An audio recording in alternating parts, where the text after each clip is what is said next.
एक बार फिर पार्श्वनाथ दिगंबर जैन मंदिर के सभी ट्रस्टियों की ओर से, सभी ट्रस्ट मंडल की ओर से आप सभी का अभिनंदन।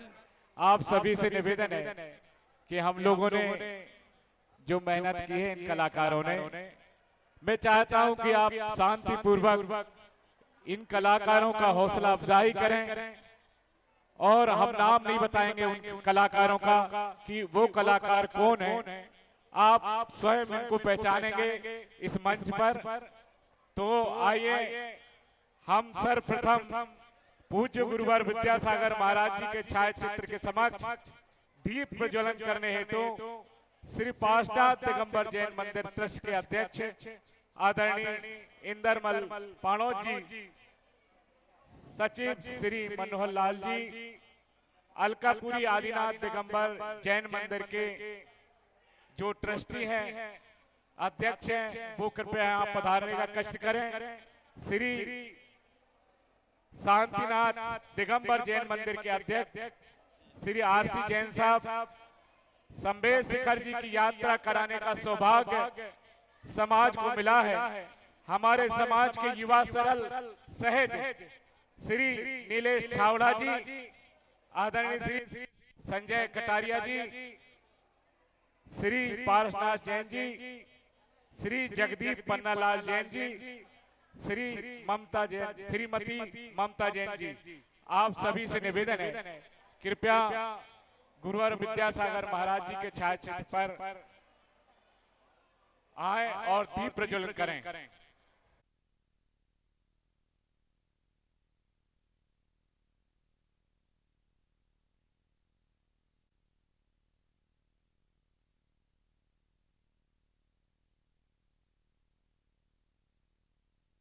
आज के सुंदर कथानक को लेकर, जिसका नाम महाराजा श्रेणिक के जीवन पर आधारित सती चेलना के जीवन का यह सुंदर सा वृतांत कि हमारे जैन धर्म में किस प्रकार की सतियां हुई।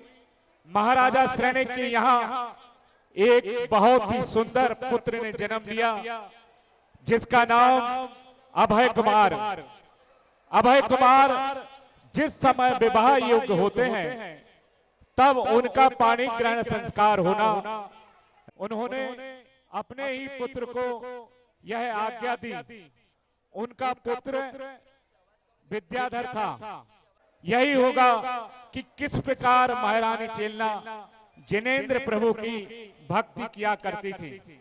आप सभी देखेंगे कि किस प्रकार कैसी कैसी परिस्थितियों में उन्होंने जैन धर्म को नहीं छोड़ा, परंतु उसके विपरीत जिस राज्य में जैन धर्म का नाम तक नहीं लिया जाता था, उस राज्य में जैन धर्म की ध्वजा लहराई। कार्यक्रम का शुभारंभ हम मंगलाचरण द्वारा सुंदर नृत्य के साथ मंच पर आमंत्रित करते हैं कुमारी समष्टि जैन। कृपया जोरदार तालियों से उनका स्वागत करें और मैं मंच पर आमंत्रित करता हूं मंगलाचरण के लिए समष्टि जैन को।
बहुत बहुत धन्यवाद। आप सभी से निवेदन है कि हमारे कलाकार जो आते हैं उन सभी के लिए अपनी जोरदार तालियों से उनका स्वागत करेंगे तो उनको बहुत अच्छा लगेगा। यही ऐसे आशीर्वाद आपका चाहिए है। इसके बाद हमारे जैन समाज के जो मंदिर हैं, मैं बारी बारी से इनसे निवेदन करूंगा कि स्क्रीन पर दिखाने का कष्ट करें।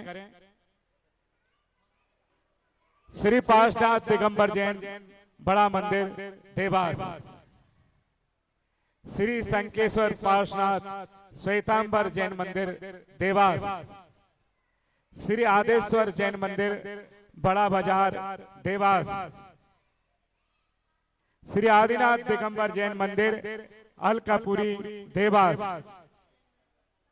श्री शांतिनाथ दिगंबर जैन मंदिर आवास नगर देवास, श्री मुनिसुब्र स्वामी श्वेतांबर जैन मंदिर सिविल लाइन देवास, श्री चंद प्रभु श्वेतांबर जैन मंदिर देवास, श्री चंद प्रभु स्वामी मणिभद्र बीर जैन श्वेतांबर मंदिर देवास। और इन दोनों मंदिरों को हमने समाहित किया है। हम लोगों की इच्छा थी कि हम क्यों ना एकजुट होकर इस मंच पर दिगंबर श्वेतांबर दोनों मंदिरों के दर्शन आपके समक्ष करवाएं। अब इसके बाद हमारे जो विशेष सहयोगी हैं, श्री पार्श्वनाथ दिगंबर जैन मंदिर ट्रस्ट देवास के अध्यक्ष श्री इंदरमल जी पाणो साहब, सचिव श्री मनोहर लाल जी जैन साहब, जो इस कार्यक्रम में सहयोगी के रूप में अपनी अहम भूमिका अदा की है। हमारे आदरणीय श्री संजय कटारिया जी, कृपया जोरदार तालियों से इनका स्वागत करें। श्री पार्श्वनाथ पारस जी जैन इटावा पारस बिल्डिंग मटेरियल, श्री जगदीप पन्नालाल जी जैन और श्रीमती ममता जी जैन। ममता जी जैन ने सभी कलाकारों का जो मेकअप किया जाता है, उन्होंने अपनी तरफ से इन सभी कलाकारों का मेकअप किया है। कृपया उनके लिए जोरदार तालियों से इनका स्वागत करें। और अब मैं चाहूंगा कि नाटक का शुभारंभ हो। आप सभी की एक बार जोरदार तालियों से उन कलाकारों के लिए बजाएं ताकि उनका हौसला अफजाई हो सके। आपका आशीर्वाद चाहिए कि हम लोग जिस मेहनत से जो ये नाटक यहाँ मंचन करने जा रहे हैं, और मैं बारी बारी से उन सभी कलाकारों को इस मंच पर बुलाऊंगा। आप खुद ही पहचानना कि वो कौन कलाकार हैं।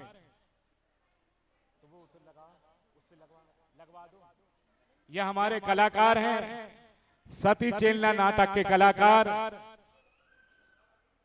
राजा सैनिक की भूमिका अदा कर रहे हैं श्री विकास जैन अपने। कृपया जोरदार तालियों से इनका स्वागत करें।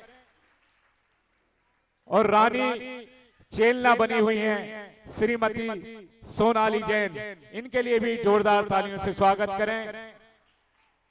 गुरु और जो भूत की और राक्षस की जो भूमिका अदा कर रहे हैं अभिषेक जैन खातेगांव, कृपया इनके लिए जोरदार तालियों से स्वागत करें।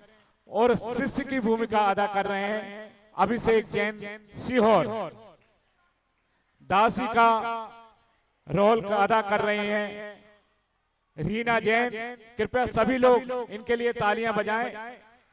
और अभी आपने देखा जो मंगलाचरण की जो शुरुआत हुई थी, वो समष्टि जैन और मुनि का जो किरदार निभा रहे हैं आगम जैन, उस शेर की भूमिका अदा कर रहे हैं आदेश जैन। और एक छोटा बच्चा जो है वो भी एक शेर बना दिया, उसकी बहुत इच्छा थी। ऐसी हमारे लीजा जैन।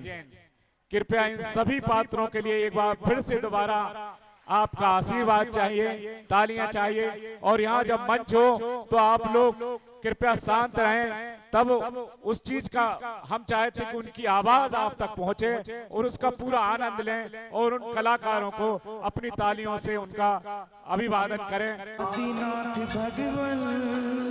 सुलझाओ उलझन आदिनाथ भगवन, सुलझाओ उलझन तुमरे बिन हमेरा कौन नहीं, प्रभु बिन हमेरा कौन नहीं।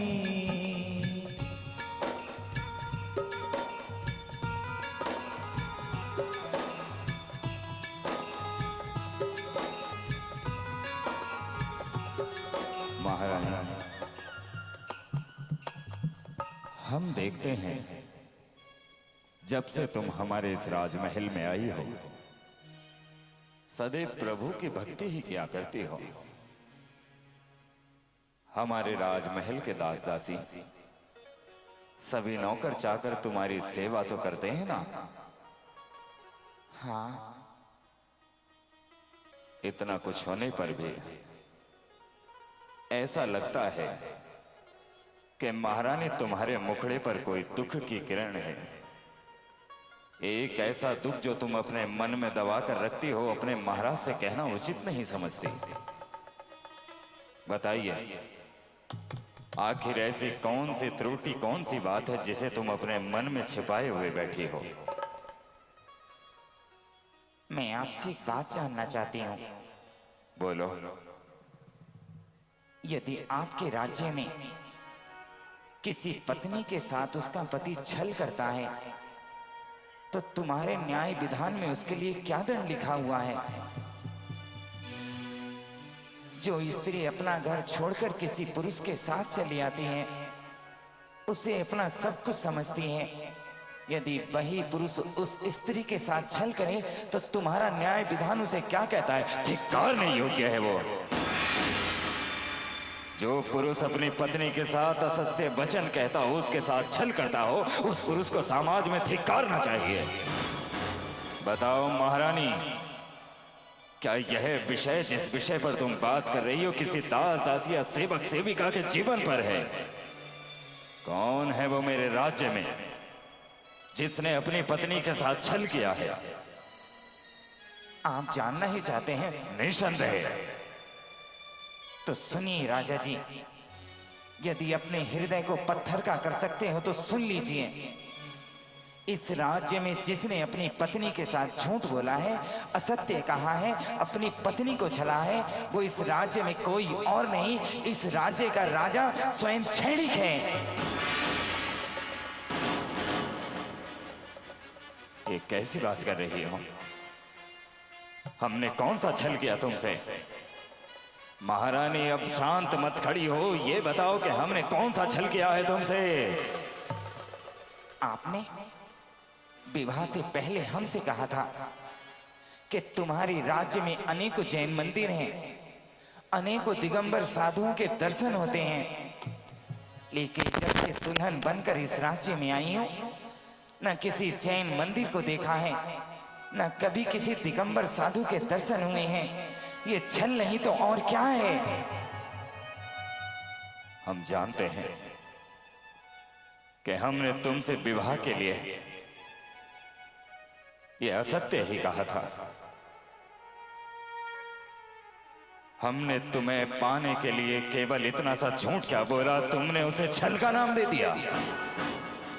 लेकिन तुम इतना नहीं जानती कि जिस राज्य के तुम महारानी हो, जिस राज्य में तुम खड़ी हुई हो, इस राज्य में जिसने भी जैन धर्म का नाम लिया, उसकी गर्दन काटी है हमने। दिगंबर साधुओं की प्रशंसा करने वालों के हलक से जीभ निकाल ली है हमने। हमने तुमसे थोड़ा सा झूठ कहा और तुमने उसे छल समझ लिया। क्या तुम्हारे शास्त्र, तुम्हारा सामाजिक जीवन ये नहीं कहता कि पत्नी का भी धर्म होता है कि पति का धर्म स्वीकार करे? तुम अपने कर्तव्य से हटी हो, तुमने अपने धर्म को भूला है, तुमने अपने पति के धर्म को नहीं स्वीकारा है। इतने दिनों से हम तुमसे केवल प्रेम से ही समझाते रहे। तुम हमारे इस राजमहल में दिगंबर साधुओं का नाम लेती रही, जैन धर्म की प्रशंसा करती रही। जब जब तुम जैन धर्म का नाम लेती हो, हमारे कानों में लोहा सा पिघल कर गिर जाता है। इसलिए जितना जल्दी हो इस राज्य की महारानी हो, अपने उस जैन धर्म को भूलकर हमारे धर्म को स्वीकार करो महारानी चेलना। मैं तुम्हें अपना सकती हूं, लेकिन तुमने मुझे जाना नहीं है। मैंने जैन कुल में जन्म लिया है, मैंने जैन धर्म को माना है। जैन कुल में जन्म लेने वाला अपने प्राण त्याग सकता है, लेकिन अपने जैन धर्म को नहीं त्याग सकता।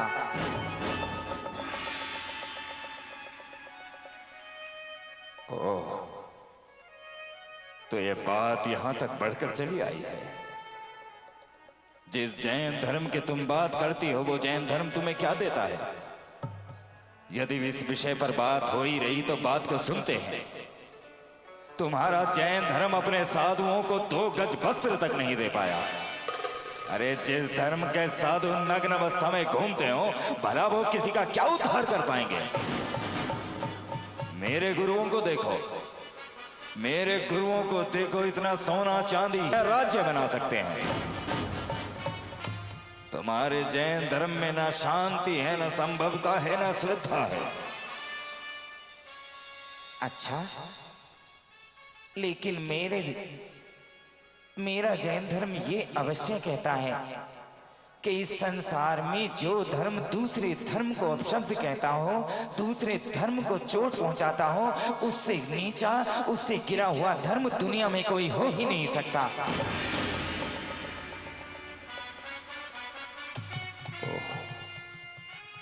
तो तुमने अभी तक हमारे गुरुओं को नहीं जाना है। मेरे गुरु तुम्हारे गुरुओं की तरह नग्न नहीं रहा करते। मेरे गुरु तुम्हारे गुरुओं की तरह हाथों में पीछे कमंडल लेकर नहीं घूमा करते। अरे तुम्हारे धर्म वाले उन्हें 4 महीने रोकने की क्षमता नहीं रखते, वो दर दर भटकते रहते हैं। और बात करती हो जैन धर्म की।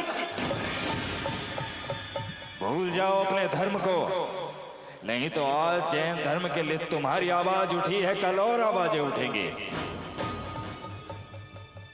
मेरे गुरु भूतकाल में जाकर उस सामान को परिवर्तन कर सकते हैं, वर्तमान काल को रोक सकते हैं और भविष्य काल को बदल सकते हैं।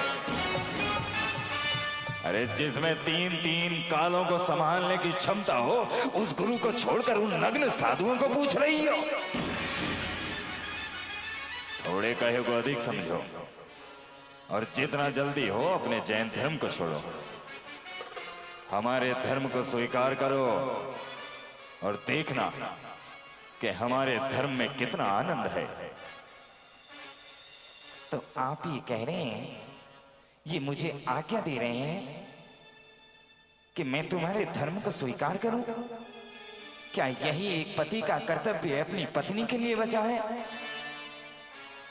मैं जानता हूं इन बातों के निर्णय खड़े पांव नहीं होते।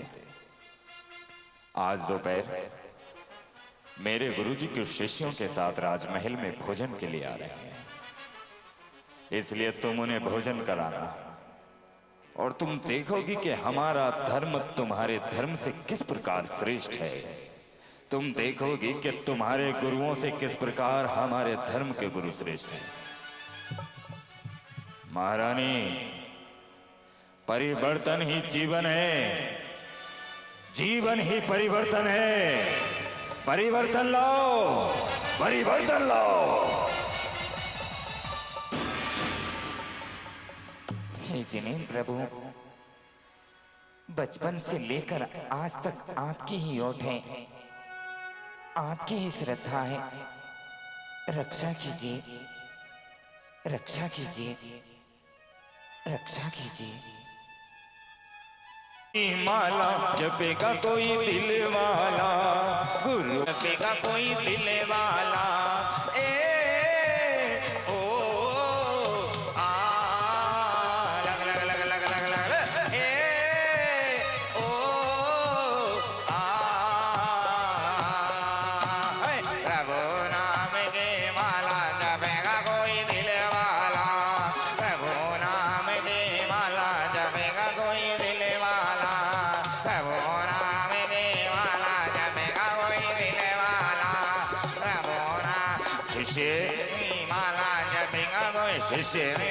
शिष्य शिष्य जी गुरुदेव कहाँ गए?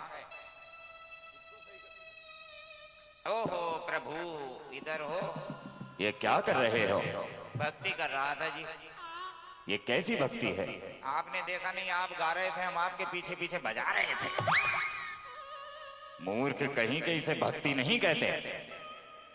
तो इसे मूर्ख भी नहीं कहते। क्या करूं तेरा? अपने आश्रम की गद्दी दे दो मुझे। अबे चुप हो जा। गद्दी कैसे दे दूं? जैसे तुमने अपने गुरु को मारकर अपनी गद्दी ली है। अबे शांत हो जा मूर्ख कहीं के। तू मेरा शिष्य ना होता तो मैं तुम्हारा गुरु होता। आज तेरी परीक्षा होगी। परीक्षा को कौन सा विद्यार्थी हूँ मैं? साधु हूँ। साधु की परीक्षा कौन लेता है? मैं लूंगा। अरे क्यों परीक्षा ले रहे हो? परीक्षा तो आजकल भारत सरकार नहीं ले रही। तुम मेरे साथ कितने वर्षों से हो? जितने वर्षों से आप मेरे साथ हो। अबे मोर कहीं के प्रश्न का उत्तर प्रश्न से नहीं दिया करते। तो गुरुजी उत्तर का उत्तर भी उत्तर से नहीं दिया करते। अरे मैंने यही तो पूछा कितने सालों से तू मेरे साथ है? तो मैंने यही तो बताया जितने सालों से आप मेरे साथ है। गिनो और मुझे भी बता दो। चुप हो जा। कोई एक ऐसी बात बता कि मुझे ऐसा लगे कि तेरे अंदर भी ज्ञान है। चिड़िया आकाश में उड़ती है। ये कौन सी ज्ञान की बात हुई? गुरुजी ज्ञान की बात है, तभी तो बोला चिड़िया आकाश में उड़ती है। अगर ज्ञान ना होता तो मैं आपसे बोलता गुरुजी भैंस आकाश में उड़ गई, उड़ गई, उड़ गई, उड़ गई, उड़ गई, उड़ गई। अबे ठहर जाओ। भैंस को इतनी उड़ाएगा तो नीचे गिर के फट जाएगी। आज हम तुमसे कोई प्रश्न पूछेंगे, उन प्रश्नों का उत्तर देना, यही परीक्षा है तुम्हारी। प्रश्न पूछोगे? ठीक है गुरुजी, एक नहीं दो नहीं 100 प्रश्न पूछिए। उत्तर यार उत्तर। मेरा प्रश्न है, जल से पतला कौन है, कौन भूमि से भारी, कौन अगन से तेज है, कौन काजल से काली है? ये प्रश्न है या प्रश्नावली? ये क्या पूछ लिया मुझसे? हाथी से छोटा कौन है, कुत्ते से लंबा कौन है, बिल्ली से मोटा कौन है, ऊंट से ऊंचा कौन है? क्या है ये प्रश्न है। ये पूरी प्रश्नावली है। अगर हिम्मत है तो एक एक करके पूछो। उत्तर यार है उत्तर। मेरा पहला प्रश्न है, जल से पतला कौन है? जल से बदला, जल से बदला, जल से बदला, जल से बदला, जल से बदला, जल से बदला, जल से बदला, जल से बदला, बन गया। बोलो। गुरुजी इस दुनिया में जल से पतला होता है कोरोना। वो कैसे? गुरुजी पता ही नहीं लगता नाक में कब घुसा, गले पे कब पहुंचा और छाती को कब फुला दिया। तो गुरुजी इस दुनिया में जल से पतला कोरोना है, कोरोना। ये तूने कहां सीखा? मैंने नहीं, पूरे दुनिया ने सीखा। अब चुप क्यों हो गए? अगला प्रश्न पूछो। उत्तर यार है उत्तर। मेरा दूसरा प्रश्न है, कौन भूमि से भारी?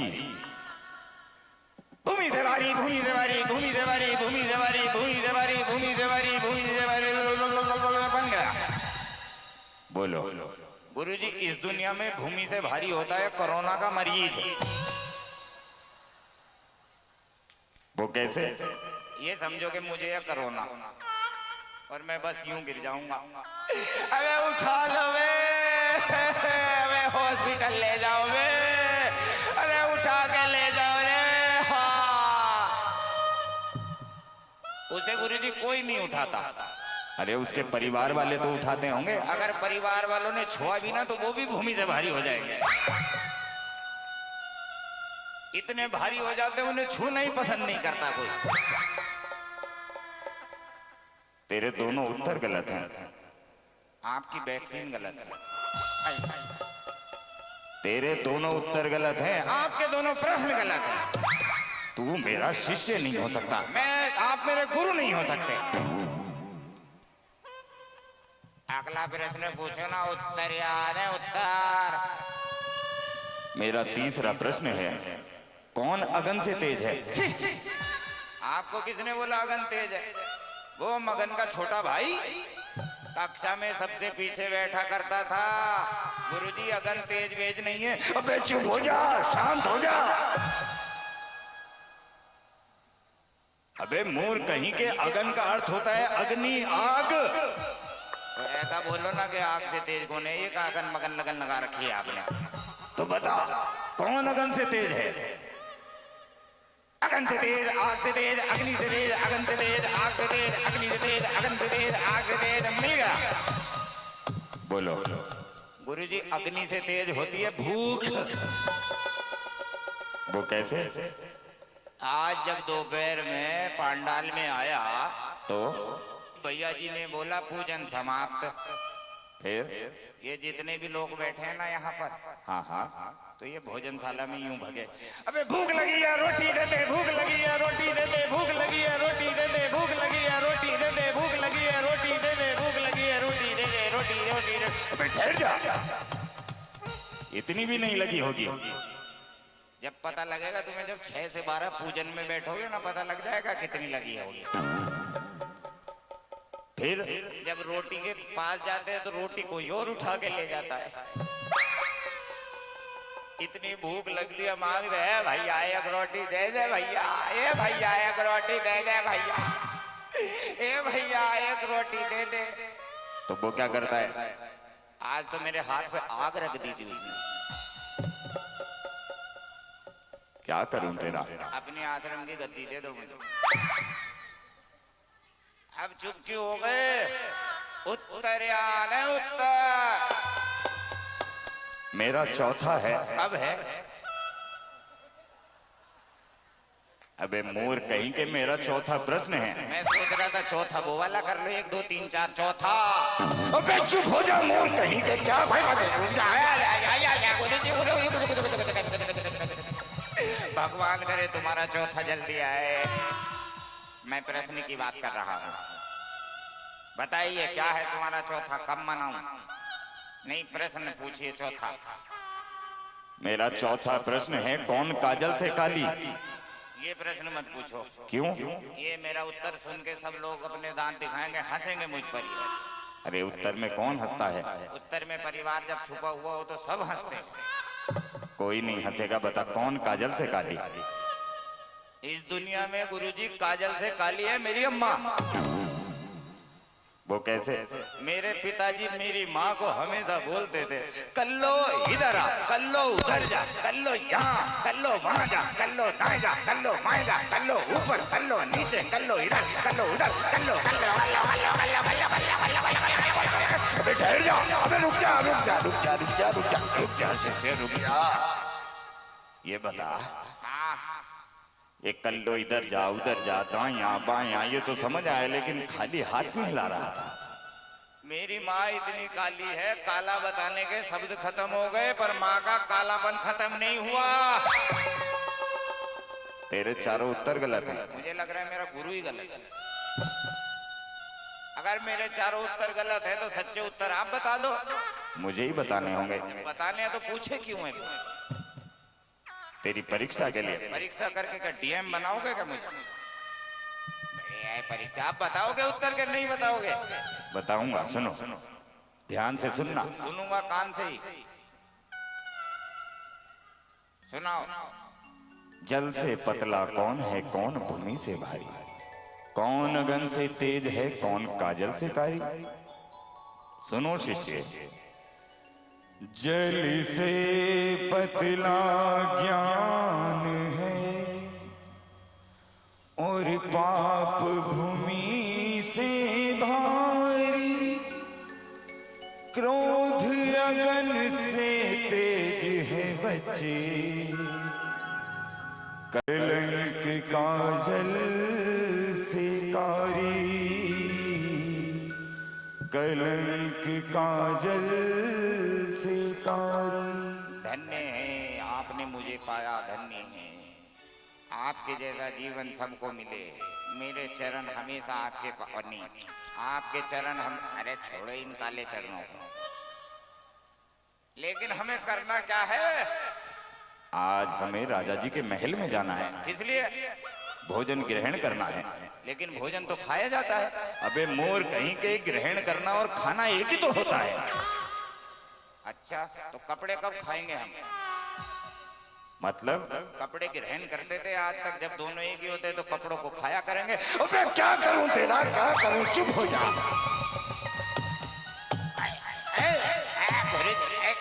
गुरु जी नमस्ते, गुरु जी नमस्ते।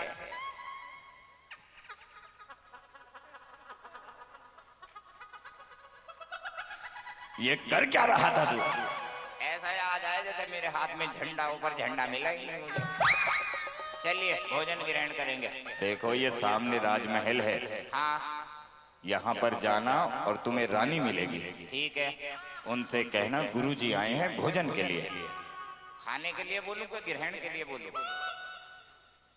ग्रहण के लिए। अच्छा, दाल पेट पे लगा लेना, सब्जी माथे पे रख लेना और रोटी पहन लेना। अबे मोर कहीं के ग्रहण और खाना एक ही तो होता है। तो कपड़े खा लोगे कि ग्रहण करोगे? कपड़े तो ग्रहण करूंगा। तो भोजन क्यों ग्रहण कर रहे हो? अबे रानी के पास जा, बुला उसे। ठीक है, खड़े हो जाओ इधर ही।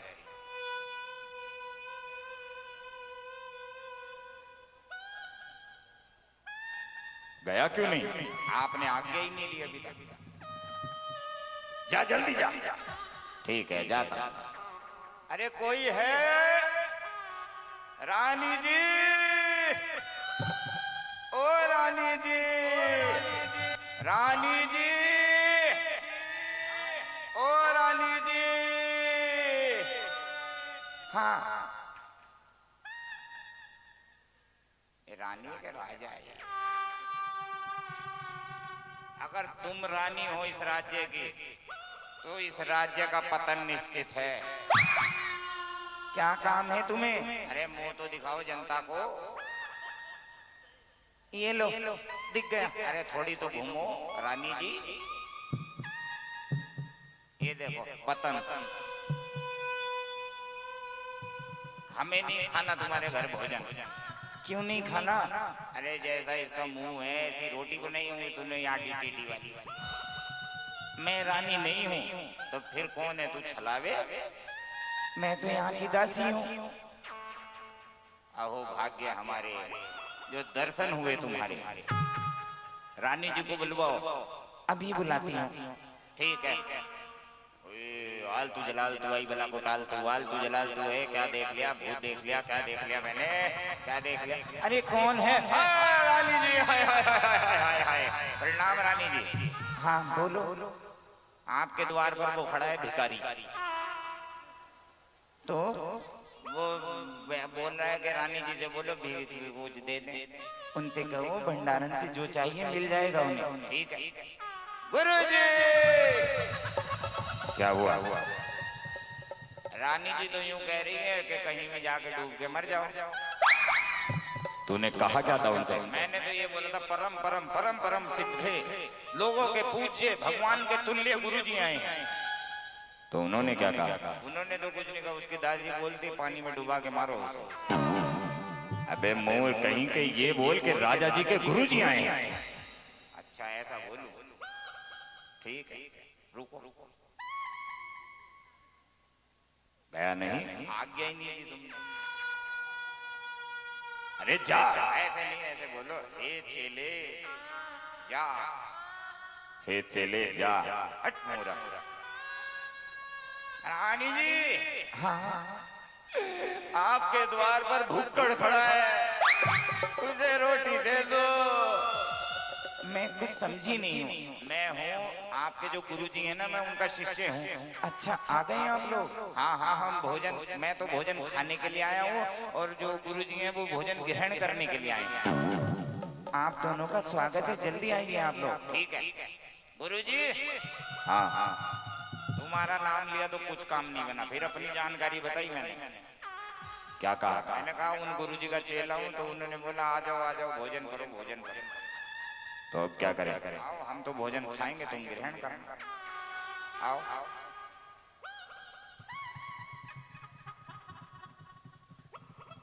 महाराज की जय हो। हाँ ये जो ग्रहण करेंगे ये है, मैं खाऊंगा। बैठिए गुरु जी, बहुत धूल है, बैठिए उधर बैठिए। आगे आगे और इधर आगे आगे आओ गुरु जी, बैठ जाओ। आप कहाँ जा रहे हो? ये लीजिए भोजन आपका तैयार हो चुका था। गुरु जी को तो माथे पे दाल घेर दो, इन्हें ग्रहण करनी है, उन्हें दो। बड़ा शर्माती हो तुम। तुम्हें आदमी सुबह सुबह देख ले तो पूरा दिन दाल का कुछ नहीं मिलेगा। भोजन शुरू कीजिए। शिष्य, हाँ जी, पहले हम प्रार्थना करेंगे। ठीक है, लगो काम का।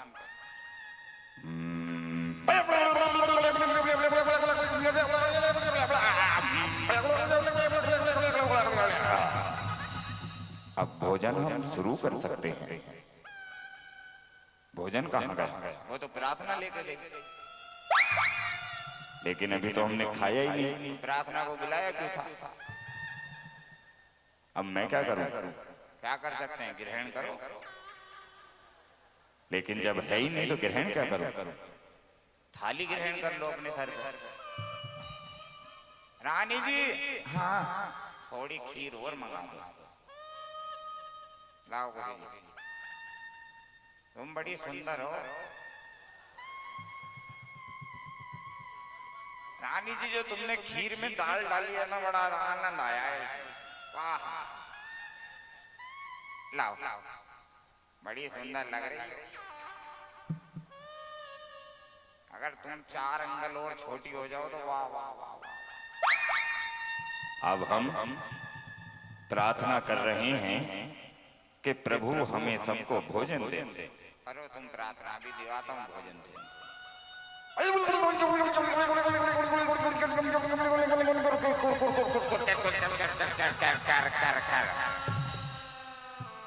भोजन प्रारंभ किया जाए। भोजन तो समाप्त हो चुका है। अरे भोजन कहाँ गया? प्रार्थना फिर आई थी, अपने बच्चों के लिए लेके गए। तुम्हारे नसीब में नहीं है कुछ भी, क्योंकि तुमने दासी के दर्शन पहले किए थे। मुझे महारानी से बात करनी है। हाँ, ये जरूर कहना कि खीर फीकी थी थोड़ी। ले जाओ, कभी आया करो आश्रम में। सुंदर बहुत हो। महारानी, तुम्हारे महाराज ने हमसे कहा है कि तुम इस राज्य में आकर भी जैन धर्म का नाम लेती हो। किस लिए? मैं इसलिए लेती हूँ क्योंकि मैंने बचपन से जैन धर्म का पालन किया है, जिनेंद्र प्रभु की भक्ति की है, दिगंबर साधुओं के प्रवचन सुने हैं, उनके सिद्धांतों पर चली हूँ, उनकी पूजा प्रार्थना की है। लेकिन यहाँ नहीं होगा। तुम जानती हो कि इस राज्य में जिसने भी जैन धर्म का नाम लिया है, हमने उनके गले तक काटे हैं। तुम इस राज्य की रानी हो, इसलिए तुम्हें हम क्षमा दान दे देते हैं। लेकिन ऐसा अपराध किसी और ने किया होता तो वो जीवित नहीं रहता। इसलिए अपने धर्म को भूलकर हमारे धर्म को स्वीकार करो। तुम्हारा धर्म जो तुम्हें आज तक नहीं दे पाया, उससे भी अच्छी अनुभूति तुम हमारे धर्म में करोगे। इसलिए छोड़ दो अपने जैन धर्म को, छोड़ दो उन नग्न रहने वाले साधुओं की भक्ति करना, उनकी प्रशंसा करना। अरे वो कुछ नहीं जानते। मुझे देखो, मैं धर्म धुरंधर हूं। भूतकाल में जाकर उसकी स्थिति पलट सकता हूं, वर्तमान काल को रोक सकता हूं, भविष्य काल को घट सकता हूं। 3 कालों का ज्ञान है मुझे। इसलिए समय रहते अपने उस छोटे जैन धर्म को भूलकर हमारे धर्म को स्वीकार करो। मैं जानता हूं ये खड़े पांव तुम इस धर्म को नहीं छोड़ सकती। कल सूरज की पहली किरण के साथ राजा क्षणिक के साथ तुम मेरे आश्रम में आओगी, ताकि जैन धर्म से छुटकारा देकर हमारा धर्म तुम अंगीकार कर सको। ये हमारी आज्ञा है, ये हमारी आज्ञा है, प्रस्ताव नहीं समझना। चलो शिष्य। अरे ये क्या? यहाँ हमारी दोनों पांव की चरण पादुका रखी थी, लेकिन हमारे बाएं पांव की चरण पादुका कहाँ है? मुझे ऐसा लग रहा है जब हम खीर का आनंद ले रहे थे ना, कुत्ते पादुका का आनंद लेके चले गए आपके। तो ढूंढ कर लाओ। क्या कुत्ता के चरण पादुका? अबे चरण पादुका, लेकिन वो तो कुत्ता ले गए। तो किसे ढूंढेगा? मैं कुत्ते की खोज कीजिए, पादुका तो अपने आप मिल जाएगी। क्या करूं तेरा? आश्रम की गद्दी दे दो मुझे। महारानी के पास जा, उनसे कह के चरण पादुका किसी दास दासी ने उठाकर तो नहीं रख दी। जा। आज्ञा ही नहीं दी आपने। हे शिष्य जा। क्या पूछूं? कुत्ता के पादुका? अबे चरण पादुका।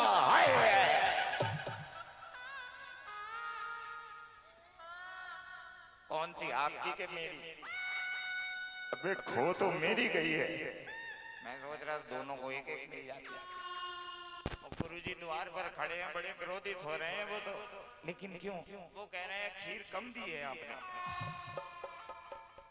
तो कह रहे हैं कि अगली बार आए तो बेला भर भर के खिलाना हमें।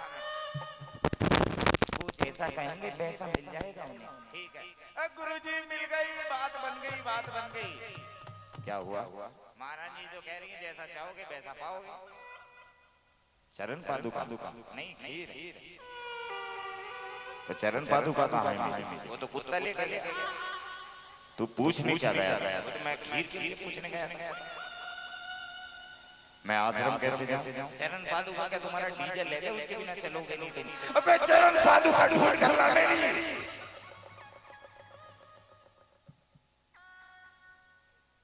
गया नहीं। आज्ञा ही नहीं दी आपने। मुझे खुद जाना होगा। महारानी चेलना, तुम्हारे द्वार पर हमने अपनी चरण पादुकाएं रखे थे, क्या किसी दास दासी ने उठाकर कहीं और रख दी है? हमारे बाएं पांव की चरण पादुका बाहर नहीं मिल रही है। बताओ हमें, हम किससे पूछें? हम अपनी चरण पादुका को कहां ढूंढें? मैं बताती हूँ आपको। आप भूतकाल में जाकर चरण पादुका की स्थिति देखिए, वर्तमान काल में ये देखिए कि वो पादुका किसके पास है, और भविष्य काल में जाकर अपनी पादुका लेकर वापस ले आइए। महारानी, तुम हमारे ज्ञान का हास्य कर रही हो। हमने केवल तुमसे इतना पूछा कि हमारी चरण पादुकाएं कहाँ हैं, तुमने हमारे ज्ञान की परीक्षा ले डाली। हम तुम्हें बार बार यही कहते रहे कि जैन धर्म को छोड़ो, हम प्यार से समझाते रहे, लेकिन तुम्हारा ये कटाक्ष हमारे हृदय को चीर रहा है। हमने केवल तुमसे इतना पूछा था कि चरण पादुका कहाँ है, तुमने हमारे ज्ञान की परीक्षा लेनी चाहिए। राजा शेरे, राजा शेरे। गुरुदेव, आप इतने क्रोधित क्यों हैं? क्या आज के भोजन में तुम्हें भोजन का आनंद नहीं आया? पूछ अपनी रानी से कि गुरुओं का घर बुलाकर ऐसे ही अपमान किया जाता है क्या? तेरी रानी को हम बार बार कहते रहे कि अपने धर्म को त्याग दे, लेकिन तेरी रानी ने हमारा ही अपमान किया है। गुरुजी, कैसा अपमान? किस तरह का अपमान? मेरी रानी किसी का अपमान नहीं कर सकती, हंसती है ये। हमने एक चरण पादुका के लिए क्या पूछा? तेरी रानी हमारे ज्ञान की परीक्षा लेना चाहती है। कहती है खोई हुई पादुका को तीनों काल में जाकर उसे ढूंढ कर लाओ। आज तक हमारा किसी ने इस तरह का अपमान नहीं किया। तेरे राज्य और स्वयं तेरा भी मस्तक हमारे चरणों में झुका रहता है, लेकिन हमारे ज्ञान को किसी ने नहीं ललकारा।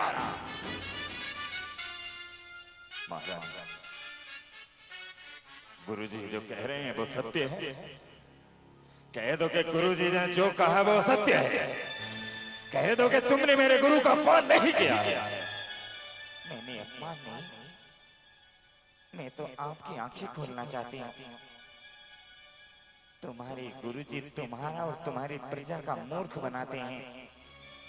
ऐसा कोई भी नहीं है जो 3 काल के ज्ञान को जानने के पश्चात इस तरह मोह माया में उलझा रहे।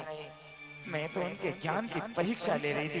देख अपनी रानी को, तेरी आंखों के सामने, तेरे मुखड़े के सामने हमारा अपमान कर रही है और तू कायरों की तरह सुन रहा है। निकाल अपनी तलवार और काट दे अपनी रानी को।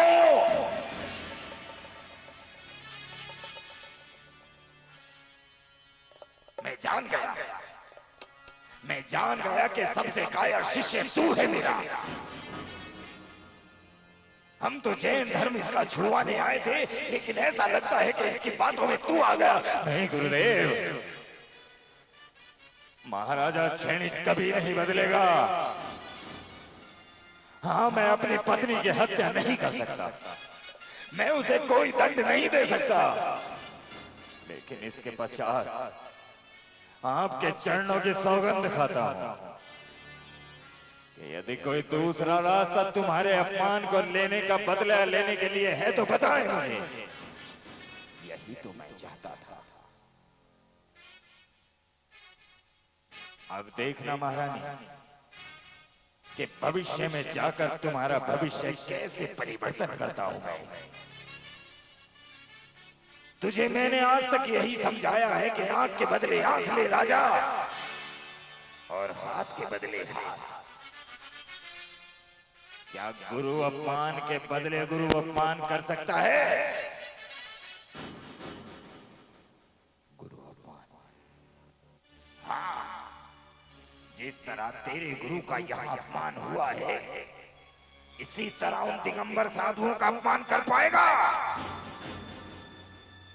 यदि कर सकता है, उसी दिन आकर मेरे चरणों को छूकर मेरा आशीर्वाद लेना, अन्यथा तेरे गुरु इस दुनिया में तेरे लिए जीवित नहीं है।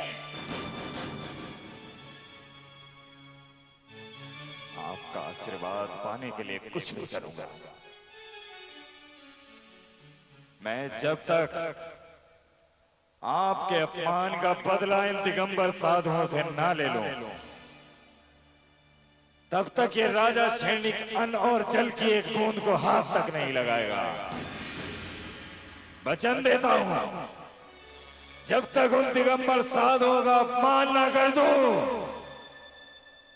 तब तक आपके चरणों को ये राजा क्षणिक नहीं छुएगा। वचन दिया सोचा नहीं, क्या होगा परिणाम,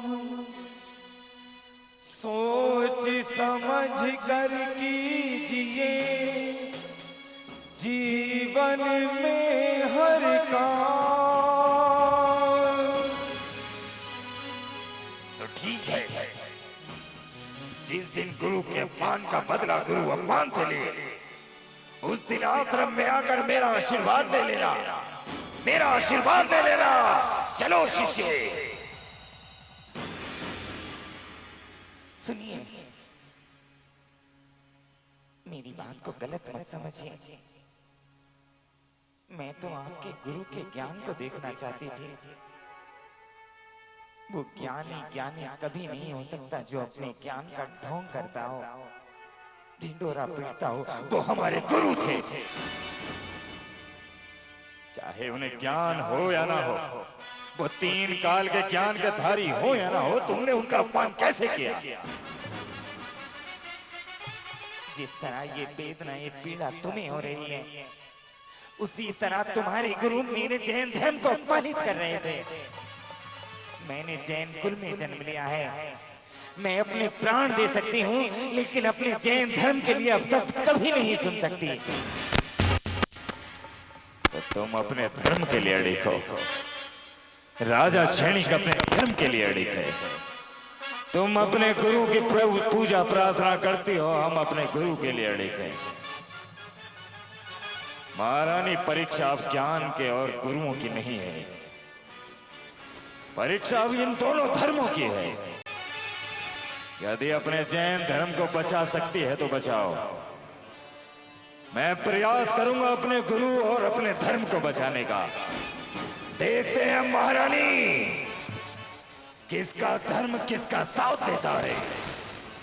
और ये बात कभी मत भूलना, ये बात कभी मत भूलना कि जब तक गुरु के अपमान का बदला तेरे गुरु के अपमान से ना ले लो तब तक चैन से नहीं रहूंगा, नहीं रहूंगा।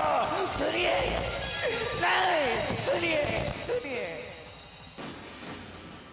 और कहते हैं कि जिस समय यह घटना घटित हो रही थी, महाराजा क्षणिक के राज्य की सीमा में यशोधर महामुनिराज विचरण कर जिनेंद्र प्रभु की महिमा का व्याख्यान कर रहे थे।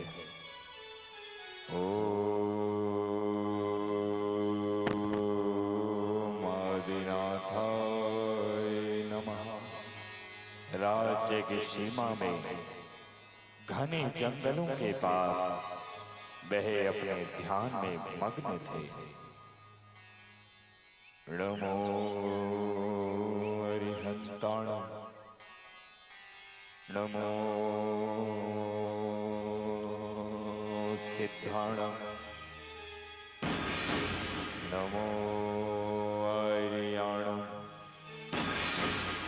नमो वज्रायाणं, नमो लोय सर्वेषां। ये तो ऐसा ज्ञात होता है जैसे जैन धर्म के लोग अपने मंत्र का जाप करते हैं। मुझे आज ऐसा लगता है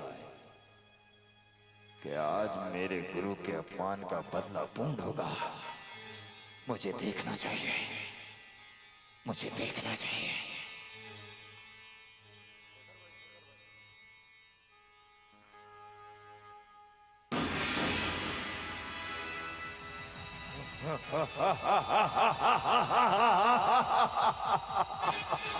दिगंबर साधु नमोकार मंत्र का जाप कर रहा है। ये तो शिकार खुद शिकारी के पास चलकर आ गया।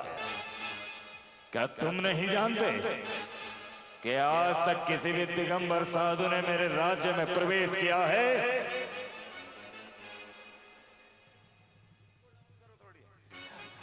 तो वह यहां से जीवित नहीं गया है। आज मैं अपने गुरु के अपमान का बदला तुमसे जरूर लूंगा। ओ जंगल के राजा, यदि अपने प्राणों की रक्षा चाहता है तो इसी के समय सा और इस दिगंबर साधु की बोटी बोटी नोच खा ले। इसके इस ढोंगी ज्ञान को भंग कर दे। आजा।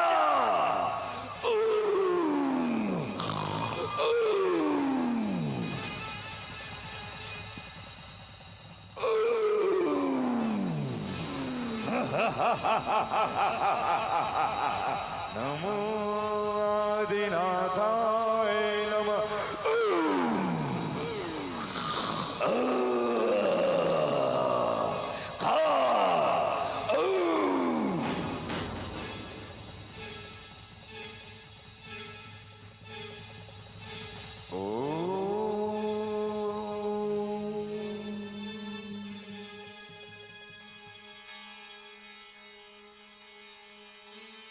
ये क्या है?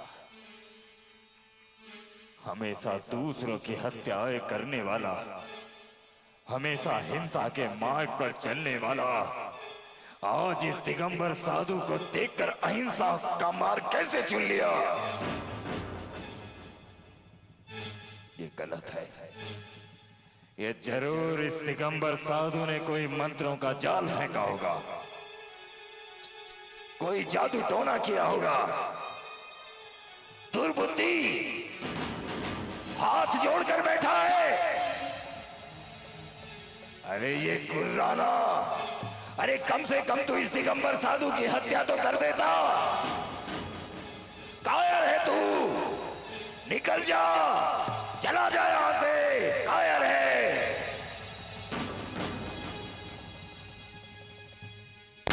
ये क्या है? अगर इस तरह से रहा तो मैं अपने गुरु के अपमान का बदला कैसे ले सकता हूं? ना ये छल काम आएंगे, ना ये जानवर काम आएंगे। इस दिगंबर साधु के सामने बैठकर ये सब नतमस्तक हो रहे हैं। मेरे गुरुजी ने मुझे दुराचारी शक्ति दी थी, उस शक्ति को बुलाता हूं। ऐ मेरी दुराचारी शक्ति, आ और इस दिगंबर साधु के मस्तिष्क में ऐसा प्रभाव डाल कि ये ऐसे कार्य करे कि नगरवासी इसे ईंट पत्थरों से ही मार डाले। आजा।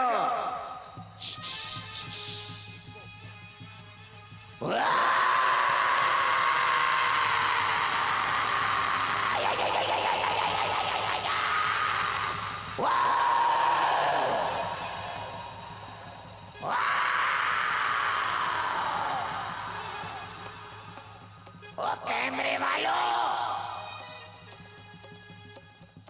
मेरी वीडियो क्यों नहीं बना रहे? ये लो, मेरी वीडियो बनाओ और मुझे व्हाट्सएप कर देना।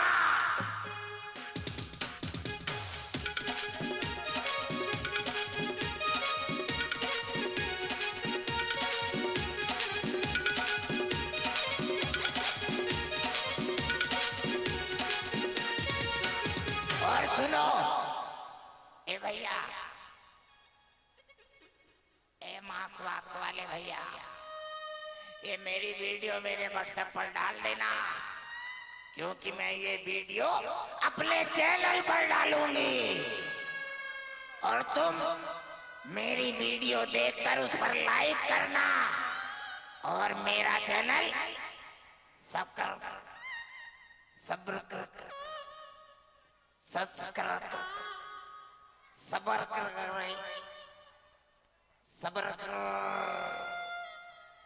अरे जो भी होता हो कर देना भैया। और तू भैया वीडियो जरूर भेज देना, नहीं तो तेरा कैमरा लेकर अपने बच्चों को दे आऊंगी, फिर वो तेरी वीडियो बनाएंगे, फिर देखना तुझ पे कितने लाइक आएंगे। इधर आ। आई आई आई आई। इसके मस्तिष्क पर प्रभाव डाल, इससे ऐसे कार्य करा कि इसका अपमान हो। ठीक है।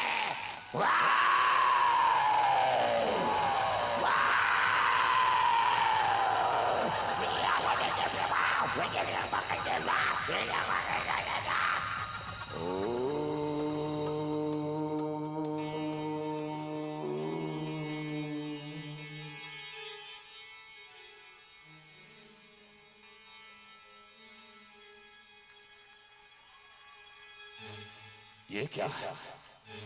ये दुराचारी शक्ति जो आज तक दूसरों के हड्डी मांस खाती चली आई, इस दिगंबर साधु को देखकर हाथ जोड़कर बैठ गई। क्या हुआ तुझे? ये काम ना होने का हमसे। क्यों नहीं होगा? पता ना जी, जब इनके पास जा रहे पेट में दर्द सा हो रहा हमारे। तो ये काम नहीं कर पाएगी। और कोई काम हो तो बता दियो। लेकिन क्यों? लॉकडाउन में ऐसा समय आया कि छोटे छोटे भूत मर रहे हैं। हमें काम दे देना रे बाबा, हमें काम दे देना। ये वाला काम तो ना होने का। याद करोगे क्या? अबे भूत को याद करने के लिए होते हैं क्या? वीडियो लाइक कर दियो, चैनल वो कर दियो मेरा शक्कर बक्कर। ये मत दिखाओ, जा रही हूँ, जा रही हूँ। नमस्ते। भूतों का प्यार तुम भूल नहीं जाना रे, भूतों का प्यार तुम भूल। मैं क्या करूं? मैं क्या करूं जो अपने गुरु के अपमान का बदला ले सकूं? मैं क्या करूं, कैसे करूं, मुझे समझ नहीं आता। यदि अपमान का बदला ना लिया तो मैं अपने गुरु के कैसे दर्शन पाऊंगा, कैसे उनकी आज्ञा लूंगा, कैसे उनका आशीर्वाद लूंगा?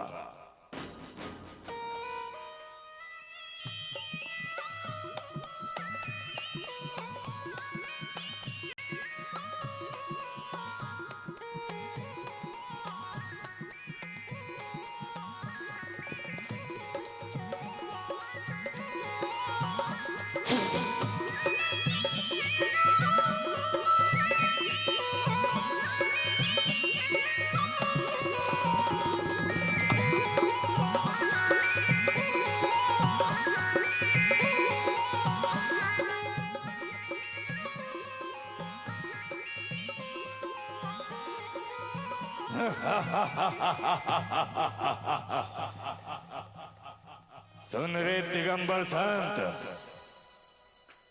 मैंने तुझे इतने कठोर शब्द दिए लेकिन तूने अपनी आंखें तक नहीं खोली।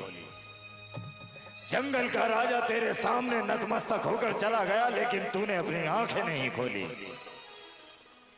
ये मंत्रों का ढोंग, इन्हें जपने का ढोंग मैं तेरा ठीक समझ रहा हूं। तू अपनी मृत्यु को अपनी आंखें खोलकर नहीं देख पाया, लेकिन तेरे जैसे साधुओं के ढोंग को तोड़ना मैं अच्छी तरह जानता हूं। जिस समय तेरी आंखें खुलेगी और तू अपने गले में इस मरे हुए सर्प को देखेगा, तू यहां से तुम दबाकर भागेगा, अपने जान की भीख मांगेगा, लोग तुझे कायर कहेंगे। यही मेरे गुरु के अपमान का बदला होगा। तू यहां से उठकर भागेगा, उसी समय मैं अपने गुरु के चरण छू रहा हूंगा। इस राज्य में जैन धर्म का कोई नाम लेने वाला तक नहीं होगा। एक है मेरी पत्नी जो तुम्हारा स्मरण करती रहती है, लेकिन जिस समय तुम्हारी कायरता का वृत्तांत बताऊंगा तो भी तुम्हारी श्रद्धा छोड़कर मेरे धर्म को स्वीकार करेगी। यही मेरा बदला है, यही मेरी पूजा है।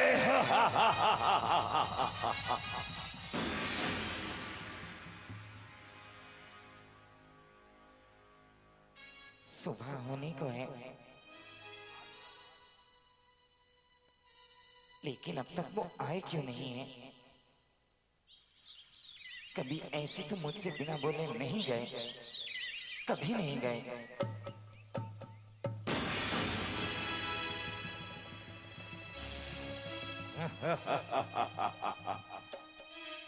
प्रणाम राजा जी। आज इतनी सुबह सुबह आप रात भर कहाँ थे? अपने गुरु की आज्ञा का पालन करने गया था। कैसी गुरु आज्ञा? मेरे गुरुजी ने याद है तुमसे कहा था कि जब तक मैं उनके अपमान का बदला न ले लूं तब तक उनके पास नहीं जा पाऊंगा। स्नान करो महारानी, आज गुरुजी का आशीर्वाद लेने हम उनके आश्रम जो जा रहे हैं। मैं कुछ समझी नहीं। समझाता हूं। मेरे राज्य की सीमा में मैंने आज एक दिगंबर साधु को देखा। मैंने उसके ऊपर सिंह भूत प्रेत से प्रहार कराया, कुत्तों से प्रहार कराया, लेकिन वो है कि अपने ध्यान को तोड़ता ही नहीं था। फिर मैंने अपने गुरु का अपमान लेने के लिए उनके गले में एक मृत सर्प को डाल दिया। जैसे ही उस ढोंगी साधु की आंखें खुलेंगी वो वहां से तुम दबाकर भागेगा, लोग पत्थर मारेंगे उसे। कायरों की तरह अपने प्राणों की रक्षा की भीख मांग रहा होगा और लोग उसे धुतकार रहे होंगे। यही मेरे गुरु के अपमान का बदला है। आप जानते नहीं हैं, आप बदले की इस अंधी भावना को लेकर कितना बड़ा पाप कराए हैं। दिगंबर साधु के शरीर को कष्ट पहुंचाना, उन पर उपसर्ग करना इस संसार में सबसे बड़ा पाप होता है। चुप रहे। हम तेरे गुरुओं पर अत्याचार करें तो वो पाप, तू हमारे गुरुओं पर अत्याचार करे, उनके ज्ञान की परीक्षा ले तो वो पुण्य है। वो वहां से जब तक भागेगा नहीं तब तक मेरे हृदय को शांति नहीं पड़ेगी। वो भागेगा, वो अपने प्राणों की भीख मांगेगा, भागना होगा उसे। आपने ना जैन धर्म को जाना है, ना दिगंबर साधुओं को जाना है। दिगंबर साधु वो संत होते हैं कि यदि इस संसार में प्रलय भी आ जाए तो भी वो अपने ध्यान को तोड़कर उसे छोड़कर कहीं नहीं जाते। अच्छा, इतना गरूर, इतना घमंड है उन दिगंबर साधुओं पर? तो सुनो चेलना, यदि वह दिगंबर साधु सर्प को देखकर वहां से भीख मांगता हुआ भागा तो तुम क्या करोगे? बस इतना ही विश्वास है? आंखें फेर ली हमसे? इसीलिए कहता हूं जैन धर्म को छोड़ो और हमारे धर्म को स्वीकार करो। यदि वो दिगंबर साधु वहां से उठकर खड़े हो गए, अपने ध्यान को छोड़कर वहां से चले गए, तो मैं अपना जैन धर्म छोड़कर आपका धर्म स्वीकार करूंगी।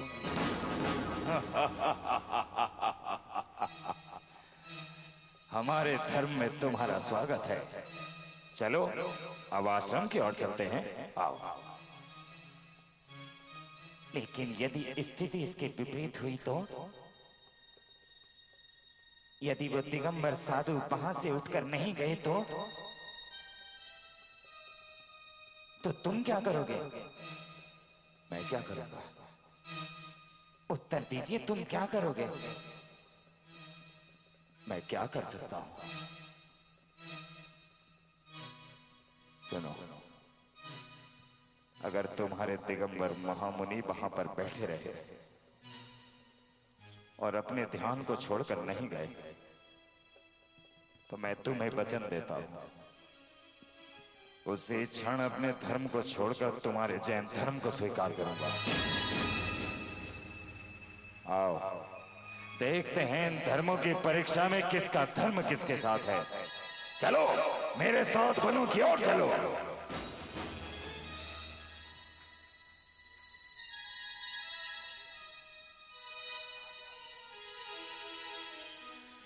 नमो रिहंत, नमो सिद्धांत।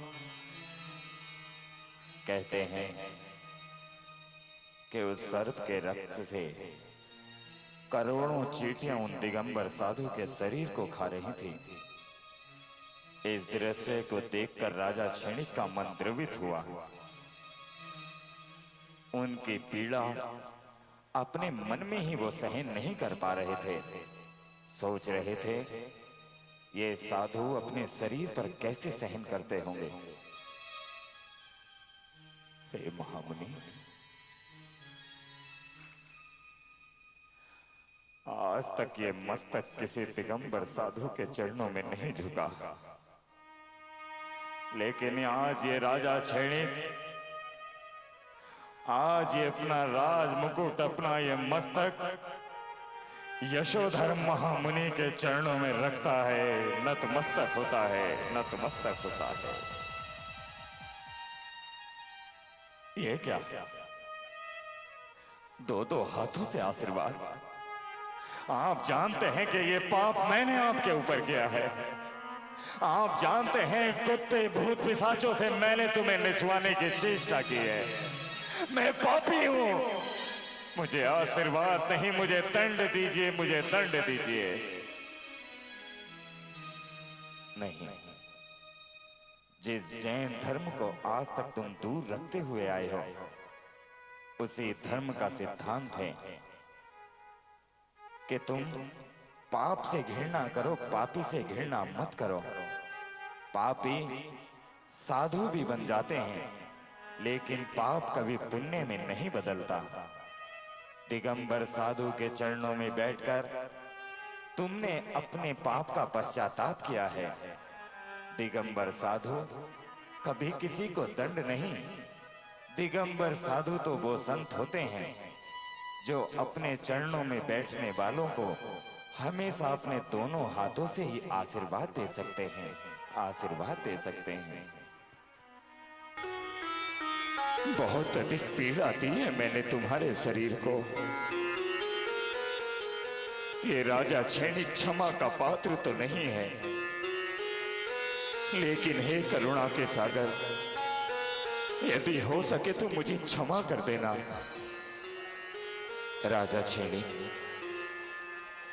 जिस जैन धर्म को आज तक तुम छोटा कहते आए, जिस जैन धर्म को आज तक तुम बात बात पर टोकते आए, उसी जैन धर्म में पर्युषण महापर्व प्रारंभ हुए हैं।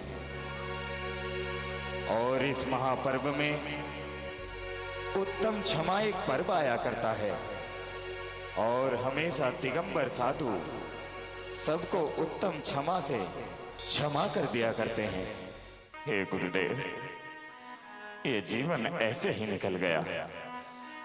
साधन सुख के मन दुखी रही अधूरी साधु, भूल न पाता मन कभी, मन माना अपराध, मन माना अपराध।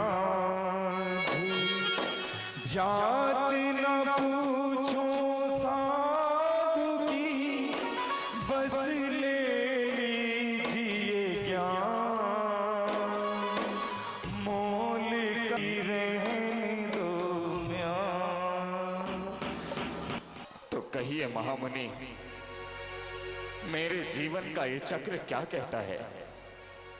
राजा छेड़ी, तुम्हारे जीवन का चक्र कहता है कि तुमने एक दिगंबर मुनि पर उपसर्ग किया, जिससे तुम 7वें नरक का बंद करते हो। एक दिगंबर मुनि को साक्षी मानकर पापों का पश्चाताप कर रहे हो, पहले नरक में आते हो। और जिस प्रकार तुम्हारा भविष्य जैन धर्म में अनुकूल रहेगा, जैन धर्म में लगा रहेगा, इसी प्रवृत्ति से तुम आने वाले समय में तीर्थंकर प्रवृत्ति का बंद कर रहे हो।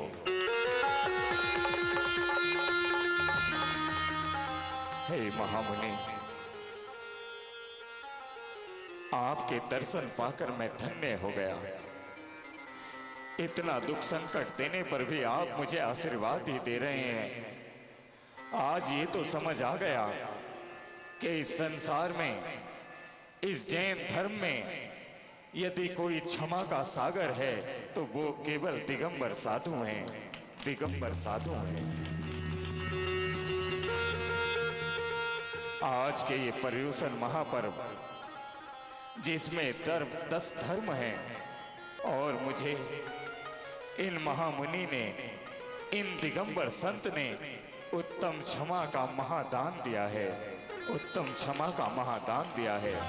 मैं अपने नगर के चौराहों पर जैन मंदिर बनवाऊंगा, जैन संतशालाएं बनवाऊंगा। मेरे राज्य में जिसमें कभी कोई जैन धर्म का नाम लेने वाला नहीं था, वो अब हमेशा तीर्थंकर प्रभु का नाम जपता रहेगा, नमोकार महामंत्र का नाम लेगा। धन्य है ऐसा जैन धर्म, धन्य है ऐसे महामुनि, धन्य है, धन्य है।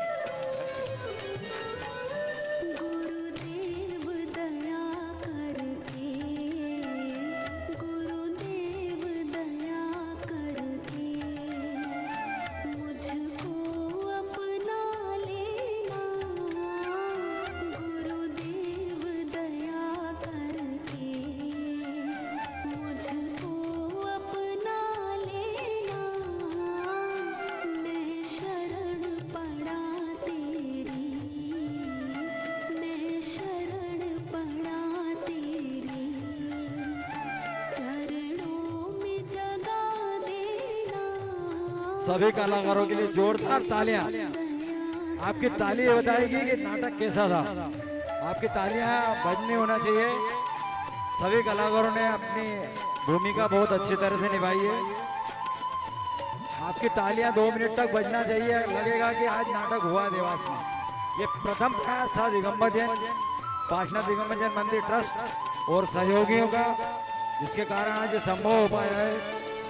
सभी कलाकार, विशेष तौर पे हमारे अनिल जी जैन साहब का, विकास जैन, अभिषेक, दोनों अभिषेक का और साथी कलाकारों का विशेष सहयोग जो दिया है।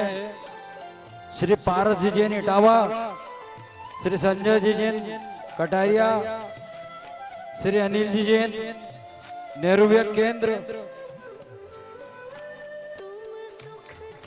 पार्श्वनाथ ट्रस्ट के अध्यक्ष श्रीमान इंदरमल जी पाणोद साहब,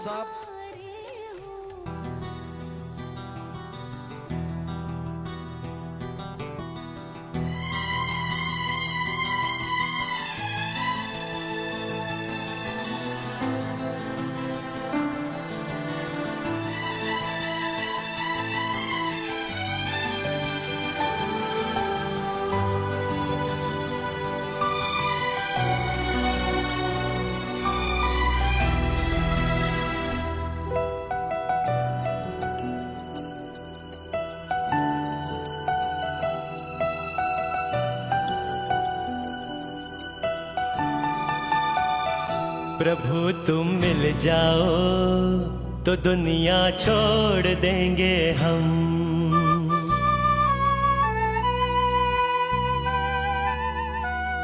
प्रभु तुम मिल जाओ तो दुनिया छोड़ देंगे हम। प्रभु तुम मिल जाओ तो दुनिया छोड़ देंगे हम। तेरी भक्ति की धुन में मन से मनवा जोड़ देंगे हम। प्रभु तुम मिल जाओ तो दुनिया छोड़ देंगे हम। प्रभु तुम मिल जाओ तो दुनिया छोड़ देंगे